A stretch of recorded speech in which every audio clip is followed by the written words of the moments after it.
Alors, est-ce que vous connaissez l'histoire d'un chien qui a volé une saucisse chez un charcutier? Oui, ben, c'est une histoire qui peut être rencontrée de 4 points de vue. Et l'histoire donc d'un chien qui a volé la saucisse, l'histoire du maître du chien, donc de charcutier, et aussi de la saucisse. Ah ben oui, c'est elle la victime. Même si personne ne la demande, mais enfin quand même. Elle était là aussi dans l'histoire. Et donc c'est de même point de vue qu'on peut rencontrer toutes les histoires de n'importe quoi ce qui se passe dans le monde. Oui, oui, je dis, chaque histoire d'ailleurs elle est véridique, hein, parce que oui, chacun a raison de son point de vue. Hein. Donc c'est la même chose. Voilà. C'est la même chose, par exemple, ben, ce qui se passe là en Russie. Les Ukrainiens qui sont envahis donc les territoires russes. Alors donc le point de vue ukrainien, il est très intéressant. Alors donc un petit résumé, mais enfin je pense que vous le savez déjà. Donc les Ukrainiens ils sont rentrés donc sur le territoire d'Oblast de Kursk et donc avec à peu près 1000 hommes et ils ont progressé à 130 kilomètres, je crois à peu près. Donc ils sont rentrés comme dans le beurre. Wow. Ils ont pris tout ce territoire-là, ils ont mis les drapeaux sur tous les villages, villes et tout ça, et ils ont dit ça y est, regardez comme on est fort. Et donc le point de vue ukrainien, il est très intéressant. Parce que oui, effectivement, ils disent qu'ils montrent à tout le monde à quel point la Russie n'est pas invincible. Voilà. Et en plus, je dirais, les histoires de donc la ligne rouge, tout ça, pouf, regardez, là, on est rentré sur le territoire russe, même pas, je veux dire, avec des bombes, etc. Non, on est rentré direct avec les soldats, et voilà. Je dis, et ils sont où les bombes nucléaires là, hein, voilà. Donc oui, on peut faire tout ce qu'on veut. Et pourquoi ils sont rentrés là? Toujours donc l'histoire des Ukrainiens. Ben parce que premièrement donc c'est là qui se situe le contrôle de gazoduc qui amène du gaz à Hongrie. Orban, le fauteur de troubles, cette super Europe soudée et donc et solidaire. Donc lui, c'est un peu une brebis galeuse et c'est quand même bien de lui montrer un peu que, comme quoi, enfin, je dirais, comme quoi elle a tort. Donc on l'a déjà coupé du pétrole, voilà, qui est arrivé par le duc. Et maintenant, donc, on pense lui couper le gaz, vous savez, parce que c'est là qu'il y a donc les robinets. Parce que les Ukrainiens, le gaz, il passe par leur territoire, mais ils ne peuvent pas le couper. Donc là, en envahissant donc ces territoires-là, ils disent qu'ils peuvent le faire. Voilà. Comme ça, l'urbain, ça leur reprendra de comme quoi, comme hein, de quel côté il faut se mettre. Comme les Russes, ils sont très méchants, il faut absolument leur faire la guerre. Donc ça c'est donc la raison numéro un. La raison numéro deux, donc c'est la raison de centrale nucléaire de Kursk. Donc on dit que comme ça les Ukrainiens ils pourront faire de pression et du chantage. Enfin non ils disent pas du chantage, ils disent montrer aux Russes comme quoi donc il est mieux de négocier avec eux parce que sinon il peut y avoir des petits soucis avec la centrale. Un peu comme Zaporogier. Oui, parce que Zaporogier, pendant des années et des années, on accusait des Russes donc d'attaquer leur propre centrale nucléaire, voilà. Et là, les Ukrainiens en disent, on va faire la même chose qu'avec l'autre. Comme s'ils avouent directement qu'ils ont fait ça avec cette centrale-là. Mais bon, comme plus personne ne se rappelle de cette histoire de centrale, alors personne ne fait des reprochements. Normal. Et donc, la raison, donc la suivante, après ça, donc c'est aussi, ben, comment dire, de créer le trouble en Russie, parce que comme ça, les Russes, ils verront bien que Poutine, il s'en fiche et qu'il ne défend pas du tout ses propres territoires. Et comme ça, les Russes, ils seront dans les désaccords, ils vont tous se lever et donc aller donc, faire la révolution de couleur ou de je sais pas quoi. Donc c'est ça, c'est les versions ukrainiennes. Et c'est aussi pour montrer à quel point ils sont soutenus par les Américains, parce qu'il paraît qu'ils ont fait ça qu'avec des armes américaines. Les Américains, bien sûr, ils ont dit qu'ils étaient pour rien, qu'ils étaient même pas au courant, mais qu'ils soutiennent. Parce que l'Ukraine, on la soutient quoi qu'il arrive. Et d'ailleurs, la version de l'Occident, il y en a deux versions. Donc, il y en a qui disent, ça y est, donc Poutine, elle a donc plus des malliés, ça y est, donc il va attaquer l'Europe, tout ça, ils vont faire donc, il va punir les Européens pour tout ça, voilà. Donc, ça y est, les fameuses bombes là qui vont tomber. Voilà. Sauf la France, parce qu'on a le parapluie nucléaire, je me rappelle. Donc Poutine ne réagit toujours pas. Donc comme quoi, donc les Ukrainiens ils ont peut-être raison, il est pas cap, il a peur. Et parce que selon les Ukrainiens, demain, donc enfin après-demain, ils sont à Moscou et dans 15 jours ils sont donc à Vladivostok. Voilà. Tellement ils sont forts, tellement ils sont braves, tellement les Russes sont incapables. Et c'est l'histoire, je veux dire, de la saucisse, mais version ukrainienne, vous voyez.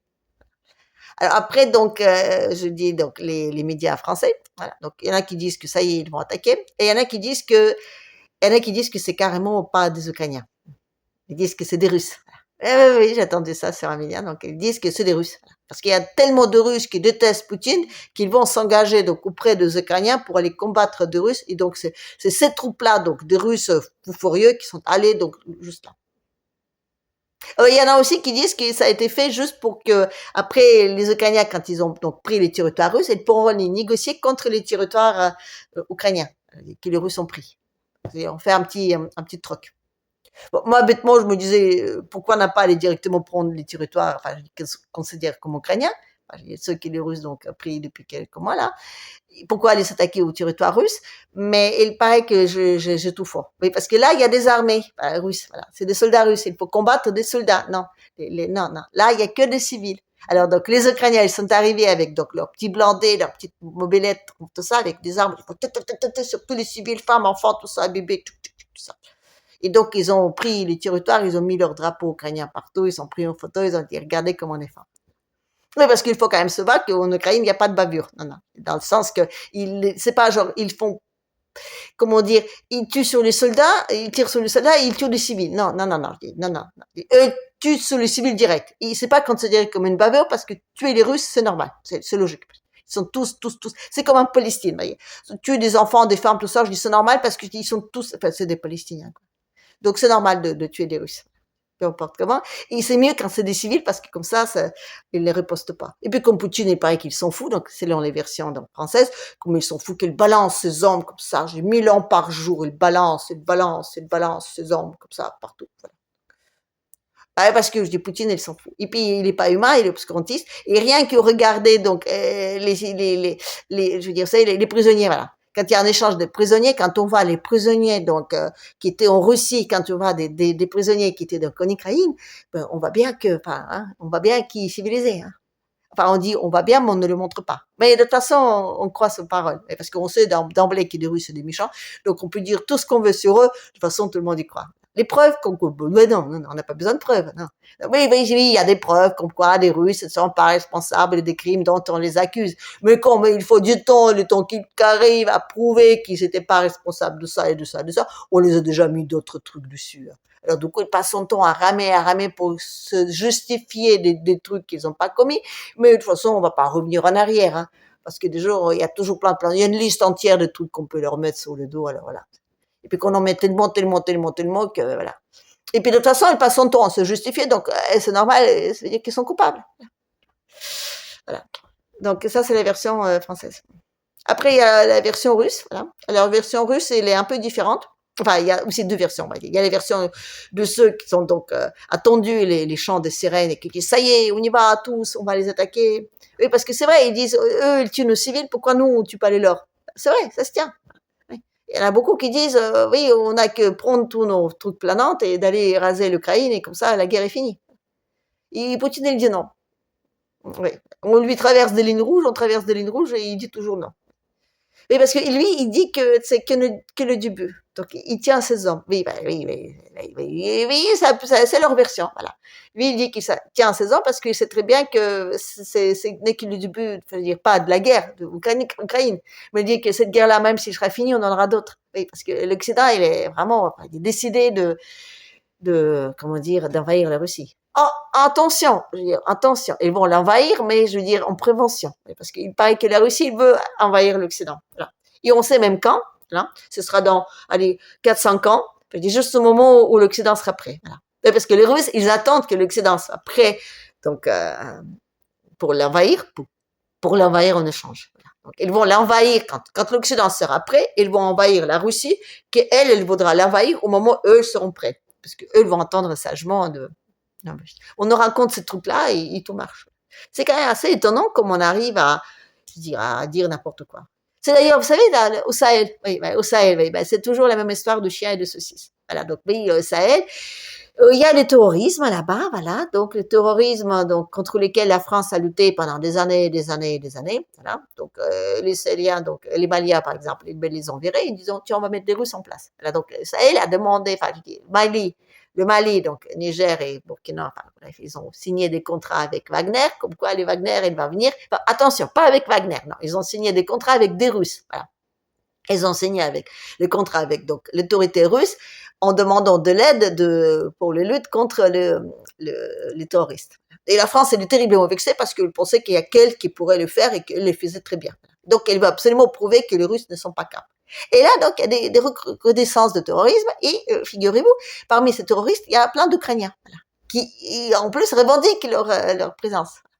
Et ils les revendiquent d'autant plus en disant que, voyez, vous, les pays là, voilà, ouais, ce sera clair pour tous les autres pays. Donc, tous les pays qui voudront donc s'allier avec la Russie, vous allez donc emporter, la guerre donc russe-Ukraine sur votre territoire. Voilà. Donc, si vous alliez avec les Russes, donc vous allez les Ukrainiens qui vont venir chez vous pour vous combattre. Et aussi donc la Russie. Enfin, d'abord la Russie, après vous. Voilà. Peu importe. Parce que je veux dire, ce que de toute façon, Mali, c'est un pays souverain. Je suis désolée, voilà. Donc, c'est un pays souverain sur le territoire duquel, donc, il y a des forces étrangères qui arrivent et qui tirent sur leurs soldats. Moi, j'appelle ça, bêtement, comme ça, encore une fois, moi, j'appelle ça une invasion. Mais selon l'Occident, non. Ils sont là pour prouver au monde entier comme quoi, donc, Wagner, parce qu'il parle toujours de Wagner et pas de Russes, comme quoi Wagner, il est pas capable de défendre, le Sahel. Donc, il faut absolument rappeler vite les Français pour qu'ils viennent rétablir les trucs. Et ils disent aussi que quoi qu'il fasse l'Ukraine, quoi qu'il fasse, ils le soutiendront toujours. C'est-à-dire qu'ils le soutiendront alors qu'il est en train de, donc, forcément aider Al-Qaïda.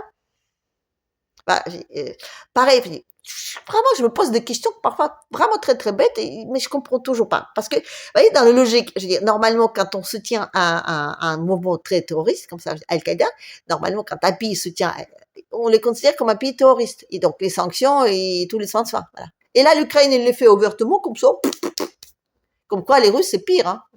Donc, tuer les Russes n'importe où, c'est, voilà. N'importe où dans le monde. Et même si c'est dans un autre pays, on s'en fiche parce que pour l'Occident, c'est partout chez eux. Voilà. D'ailleurs, vous savez quoi? Voilà, la preuve. Voilà. L'Iran. Et l'Iran aussi, donc oui, l'Iran, c'est les méchants, les obscurantistes, tout ça. Voilà. Et donc, là-bas, ils aimeraient bien aussi une guerre avec. La guerre avec l'Iran. Parce qu'on voudrait bien que l'Iran réagisse, afin quand même qu'il réagisse à toutes les gentils Occidents comme ça que l'Occident commet. L'Occident comme ça. Voilà. Oui, mais c'est parce que déjà, on les a accusés de 7 octobre, voilà. Parce que c'est la même chose comme en Russie, vous voyez. Donc, avant, il y avait rien. C'était tout bien. Comme les 24 février, tout était bien. Donc, il n'y avait aucun problème comme ça. Et puis, les Palestiniens, un jour, ils se levaient de pied gauche, comme Poutine, et puis, ils ont allé envahir, Israël. Voilà. Sans aucune raison. Comme ça, des fous. Voilà. Et donc là, on a accusé les rangs. Donc, on a dit que oui, il faut que tous les pays libres, démocratiques, civilisés, ils aillent donc faire la guerre à l'Iran. Ça n'a pas bien marché. Alors, du coup, on a explosé donc leur ambassade, donc ambassade qui est considérée comme un territoire souverain, sur un autre territoire souverain, donc Syrie. Voilà. Mais encore une fois, pour l'Occident, les territoires des autres pays, c'est chez eux quand même. Voilà. Ils ont un peu comme ça découpé, ils ont dit tiens, ça à toi, ça à toi, ça à toi. Donc oui, en Syrie, voilà. Après, donc, ils ont tué leur président, le Raïs, là. Voilà. Après, les Iraniens, ils ont dit que c'était rien. C'est juste un coup de vent, voilà. Alors que les autres, ils disaient, si, c'est nous, tout ça. Nous, on dit, non, ça peut pas être vous, on sait que c'est un accident. Et là, donc, carrément, ils ont tiré, donc, sur leur territoire. Enfin, je sais pas s'ils ont tiré, ils ont mis une bombe. Voilà. Donc, ils ont tué un des représentants de Palestine, donc c'est lui qui justement s'occupait donc de négociation de la paix et de libération des otages, voilà. Comme quoi, je dirais, c'est la preuve même que l'Israël, il veut vraiment la paix. Et là, on attend qu'ils vont réagir. Et ils réagissent pas. Voilà. De toute façon, je veux dire, c'est ça. Pour l'Occident, ils sont tous pas cap. Oui, ils sont pas cap. L'Iran n'a pas cap parce que voilà, toutes les provoques, il réagit pas. La Russie, il n'est pas cap parce que regardez, là, on a traversé la ligne rouge et ils réagissent pas. Ils sont pas cap. Même la Chine n'est pas cap. Non, il n'est pas cap. J'ai regardé Taïwan, ils l'ont toujours pas envahi.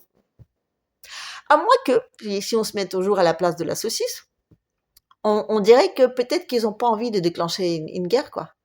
Et ils savent qu'ils vont y passer, mais peut-être qu'ils les attendent un peu. Oui. Ils espèrent peut-être que ça va passer. Oui. Parce qu'ils voient bien aussi, eux, que l'Occident, il va de plus en plus mal. Entre la dette, entre on va dire, les dollars qui se coulent, l'euro, enfin, la bourse, tout ça. Je dis, oui. Peut-être qu'ils disent que ça va se couler tout seul, et puis nous, on va passer, comment dire, entre les gouttes de pluie. Non, bon, on sait jamais. Non, mais ça se tient. Même si l'Occident aujourd'hui il explique que tous les autres c'est des pays obscurantistes, dictateurs, enfin vraiment je veux dire les pays donc si ils arrivent à gagner donc ça en finit avec notre donc superbe puissance occidentale, enfin je veux dire libre, démocratique et tous les soins de soins, alors que si on regarde bien c'est plutôt eux qui sont enfin je veux dire hein pour la paix. Oui. C'est l'obscurantisme aujourd'hui qui veut surveiller la paix et l'Occident, non. Mais l'Occident, enfin, il explique toujours le contraire. Et ce qui est étonnant, c'est que, je veux dire, qu'il y a plein de gens qui y croient. Hein. C'est comme ça.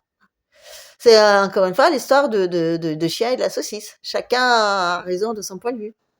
Après, c'est quand même, je veux dire, la saucisse qui se fait bouffer. Donc, il faut toujours réfléchir un petit peu. Oui, pour ne pas être à sa place. Voilà.